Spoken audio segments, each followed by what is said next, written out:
Hi everyone, this is your boss Mom V, and I create videos about work from home tips, freelancing lifestyle, and make money online tips. So, if you're interested with this topic, just keep on watching.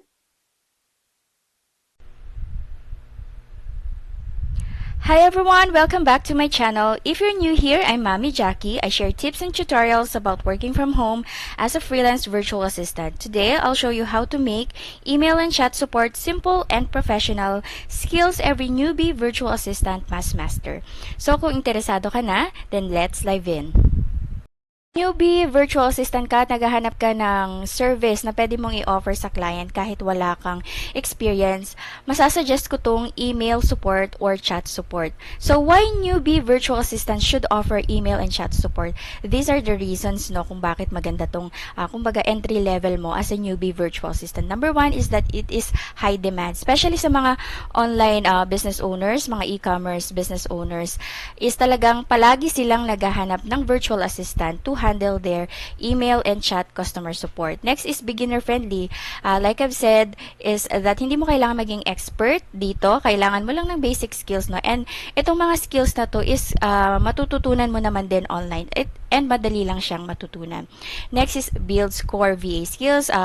By offering this service is that dito ka makaka-build ng mga potential na VA skills mo pa. Dito mo malalaman yung other skills na pwede mo pang i-improve, no, as a newbie virtual assistant. Next is flexible work. This is right kasi most of my tasks are customer support, no, answering emails, and most of my clients are giving me part-time hours lang, no. So lahat ng clients ko are flexible work. And kung hindi full-time or part-time, marami sa mga clients ang magbibigay sa'yo ng flexible work. They don't really require you to be on a fixed schedule. So maganda to, especially dun sa mga stay-at-home moms like me. Next is steady income stream. So lahat naman ng klase ng VA services or lahat ng mga freelance services rather is magbibigay to sa atin ng income stream, steady income stream. Pero ang kakibat niyan is that kailangan consistent ka, kailangan lagi kang may client para hindi ka rin mawalan ng income as a VA. So, let's define email support and chat support quickly. So, pag sinabi mong email support, you are helping customers by answering their questions or concerns through email. Replies are not instant but allow more detailed explanation. So, more on the professional side ito, no, or more formal side kapag email support kasi ang gamit mong channel is email. So maraming klase ng CRM or system ang gamit ang client, especially yung mga e-commerce like Shopify, they usually have email support lang. Next is chat support. So you are helping customers through live chat or messaging on a website or an app. Replies are instant and usually shorter like texting. Sa chat support naman, kagaya ng Instagram, sa messages doon, and sa Facebook, kung merong Facebook page yung client mo, and other chat support na, or chat platform yung client mo. So, dito, hindi masyadong formal yung reply mo, minsan shorter messages lang, no? Just to address the concerns of your customers. Ngayon naman lahat halos may chat, no, pero most of the time is email, especially kapag e-commerce. So, Shopify, ganun ha. I think sa Amazon is more on chat support sila, or sa chats nag-i-inquire yung mga customers and doon nila mas preferred. So depende yan kung anong klase ng business ang meron yung client mo. Next, why email and chat support matters. Email and chats are the main ways businesses connect with customers. Like I've said kanina, is that especially sa mga online store business and mga e-commerce business, palaging naghahanap ng email support or chat support kasi ito yung kanilang pinaka-customer service. So, marami talagang chances na makakakuha ka ng clients because kumbaga, yung customer service side ng business is palaging nandiyan. Next is first impressions count. Your tone and response time reflect the brand. So, you as a VA, importante yung tone mo. Like, you have to have friendly tone when you are emailing the customers and also chatting with them. And of course, yung response time din is nagmamatter, kasi it will reflect the brand. So, most of the time sa customer service, especially sa email, ang gusto nila is within 12-hour time is may response ka na doon sa email ng customer. Sa chats naman, depende. Kung live chat to, syempre, instant replies yung kailangan nila. Kung hindi naman, then it's up to you and the client kung ano yung gusto niyang or preferred niyang oras na magre-reply ka sa chats ng mga customer. As a VA, good communication skills can make clients trust you more and lead to long-term work. So, dapat meron kang good communications skills para dito sa particular na service na to kasi dito makikita ng client kung fit ka for that role. And of course, kapag satisfied siya sa work mo, and it will lead to a long-term work to them. Actually, I've been a VA for 6 years now and most of my clients are long-term, no. Meron akong 3 years, 4 years, 5 years na sa clients. And it just show na kinikip nila ako as a VA because they are satisfied with my work. You as a newbie VA, syempre, kailangan may mapatunayan ka sa client mo. As a newbie VA, kailangan is that maganda yung skills na mai-portray mo or maibigay mo sa client. And of course, yung professionalism nandoon na din. Nang sa ganon is maging yung loyal sa iyo yung client at hindi kanya palitan at i-keep ka lang niya sa kanyang business. Let's begin with the email support tips. So, sa email, use templates, create ready-to-go responses for common questions like order status, refund policy. So, para mas mabilis yung email replies mo sa customer, mag-create ka na lang ng mga responses, canned responses, o yung mga email templates. Next is be clear and concise. Keep email short, structured, and easy to read. Yan, make sure na maikli lang yung emails mo pero nandoon na lahat na address mo na yung concern ng customers sa isang email reply. Next is professional tone, polite, empathetic, and solution focus. Yun, make sure na yung email mo is empathetic, no? Make sure na polite din, no? Iwasan mo yung mga negative words as much as possible, mga positive words. Next is proofread. Always check grammar and spelling before sending. Very important because that is part of you are showing professionalism, no? Kailangan, okay naman yung grammar mo, tama, and yung spelling. Meron namang magagamit na mga tools na, kunyari sa Gmail, meron naman doon na automatic na check grammar and spelling.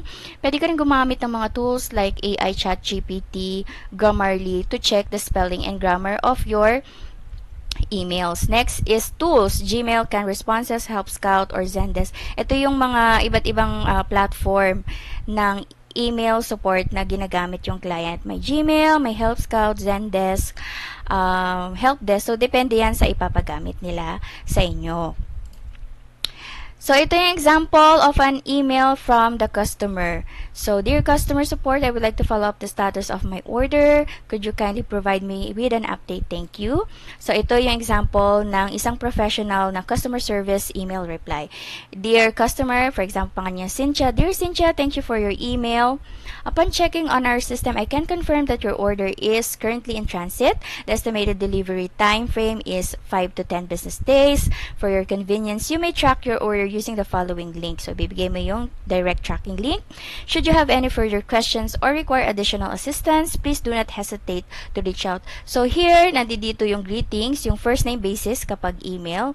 Kunyari, Dear Cynthia, make sure na may greetings ka. Kunyari, thank you for your email, thank you for reaching out, thank you for your message. And here sa body ng email, make sure na na-address mo na yung concern at ma-provide mo na yung solutions na hinihingi ng customer. And sa dulo ito, merong laging gantong i-offer mo pa rin kung meron pa silang tanong or they want additional assistant. Please do not hesitate to reach out. And of course, yung signature. So here, kung pwedeng pangalan mo, pwedeng alias ng agent, depende yan sa client kung anong ipapagamit niya sa'yo. Just make sure na maikli lang yung email, hindi siya sobrang haba, maikli, pero nandoon na lahat, clear and concise. As you can see here, nasolusyonan niya or na-provide niya agad yung concern ng client by providing the estimated date, yung status ng order, and then the direct tracking link kung saan mamomonitor ng customer kung nasaan na yung order niya.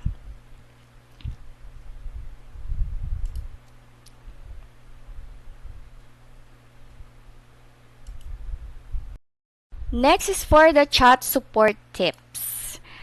Tip number 1, be quick but professional. Customers expect fast replies. So, especially kung live chat yon or yung real-time chat replies, of course, syempre yung ibang customers, gusto nila may solution agad, ma-replyan sila agad. So, make sure na you reply to them right away. Use positive language instead of, I don't know, say, let me check that for you. So, very important, no, kapag chat support ka, is that gumagamit ka ng mga positive na wordings, no. Never mong sabihin yung mga I don't know. Kailangan ma-make sure mo na masasatisfy mo yung customer by using positive words. Next is multitasking. Learn to handle multiple chats at once with tools like Intercom or Crisp. So, depende sa gagamitin mong chat platform. Iba-iba kasi yan. Depende sa client mo. Merong mga integrated na chat platform kung saan pwede kang makahandle ng multiple chats at once. Pwede namang one-on-one lang. So, kunyari Facebook chats ka, Facebook and Instagram chats lang ang ipapa-answer sa'yo ng client mo. Meron dong mga tools, pwede kang makapag-save ng responses yon, which falls to the next category. Use shortcuts, save common responses to reply faster. Yun nga, sa mga chat platforms, meron yung mga canned responses, no? Pwede mong i-save na doon yung mga usual and yung common questions ng customer to save you time, especially kung maraming nagchat at the same time. In that way, makakapag-save ka ng time and yun, mabilis mong marereplyan lahat ng customers. Next is stay calm. Even with difficult customers, stay polite and professional. Siyempre, nag-work as a customer service. One skill na dapat meron ka is yung how you will handle difficult customers. So, by being polite and by showing professionalism. So, hindi maiiwasan dyan na maraming galit ng customers, upset. Yung iba kasi nga, nagbumagamit pa sila ng mga bad words. Alam mo na, yung very upset ng customers. At kapag hindi mo agad sila nireplyan, is that lalong nag-aggravate yung kanilang galit. You, as a VA, handling customer support via chat, kailangan calm ka lang. I-address mo pa rin yung concern ng customers in a professional and a friendly tone pa rin yung gamit mo. Yeah, that's it. So, here's an example of a chat conversation. No? So, customer, hi, I placed an order last week. I'd like to check the status. My order number is 2048. Agent, ikaw to. Hello. Kunyari pangalan niya, Cynthia. Hello, Cynthia. Thank you for reaching out. Let me check that for you. One moment, please. For this one, it looks like live chat siya, no? Kumbaga, real-time yung chats. Next is, thank you for waiting. I can confirm that your order 2048 has been shipped and is currently in transit. The estimated delivery time is 5 to 7 days. Here's your tracking link. Great. Thank you for the update. You're very welcome. Please let us know if you need further assistance. Have a wonderful day. So, ito nga. So, mabilis. Kailangan pag sa chats, mabilis mo ring ma-address yung concern niya. Pag hinahanap niya yung order niya, as you can see here, na-address niya yung concern ng customer by giving him the estimated delivery time and yung direct tracking link kung saan matatrack niya or mamamonitor niya yung order niya kung nasaan na. As you can see, wala nang further question yung customer. Great, thank you for the update. Ibig sabihin, na-satisfy siya dun sa binigay mong solution to her. And as a closing, ito palagi nasa script yan. You're very welcome. Please let us know if you need any further assistance. Have a wonderful day. So, yan lang naman yung basics sa chats. Make sure lang na it's short. You are, yung reply response time mo, and of course you address the concerns or issues of the customers right away. You provide the solution within the chat, and of course ask them always if there's anything that you can do for them. So yun lang naman para sa chat.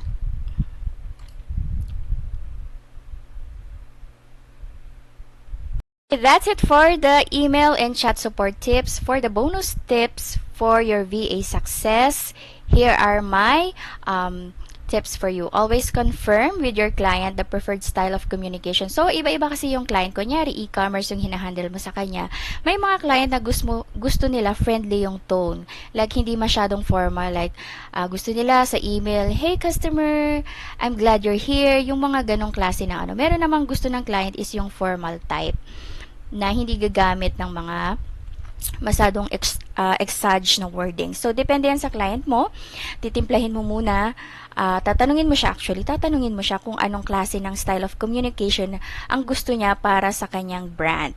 Next is track your response times. Aim to reply quickly.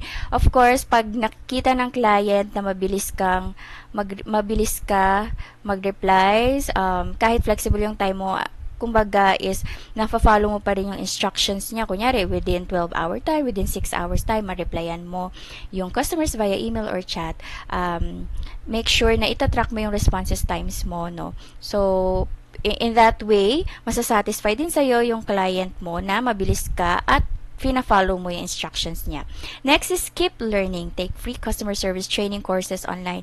I know na newbie ka, kung wala kang background sa customer service, ito sa mga BPO, alam na nila yan kung ito yung background nila. Pero for you as a newbie na virtual assistant at wala ka talagang any background sa customer service, pwede ka namang mag-take ng mga free courses. Like I've said, i-Google mo, i-YouTube mo, how to, kunyari, customer service training online for beginners. I-type mo sa YouTube, no? Customer service training for beginners, email support for beginners. These things is free lang naman online, no? Free lang yan. Pwede mo ring i-search sa ChatGPT at sa mga iba pang tools or AI tools online paano mag-search about customer service, and doon mo na lang siya aralin. Actually, ako nag-start lang as a VA. Pero may background na ako sa customer service. Nag-start ako na nagsisearch lang talaga online ng mga free courses, how to become a VA, how to do this, how to do that. So, si Google at si YouTube lang talaga ang makaka-answer niyan. Kung gusto mo ng free, tsatsagain mo talaga na kung may budget ka, pwede ka namang mag-take ng mga paid courses, no? Marami naman din online ng mga courses kung gusto mo pang talagang ma-improve yung iyong skills sa customer service. Okay? So, that's it.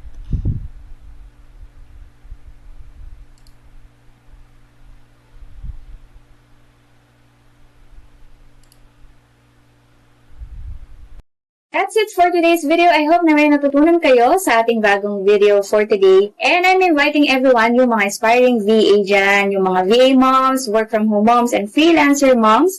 Meron tayong Facebook group na create. It's called VA Moms PH. I-search mo lang yung VA Moms PH sa Facebook and mag-join ka sa ating group. So, see you there! Your friend, you're not okay. And tell me what's wrong and why you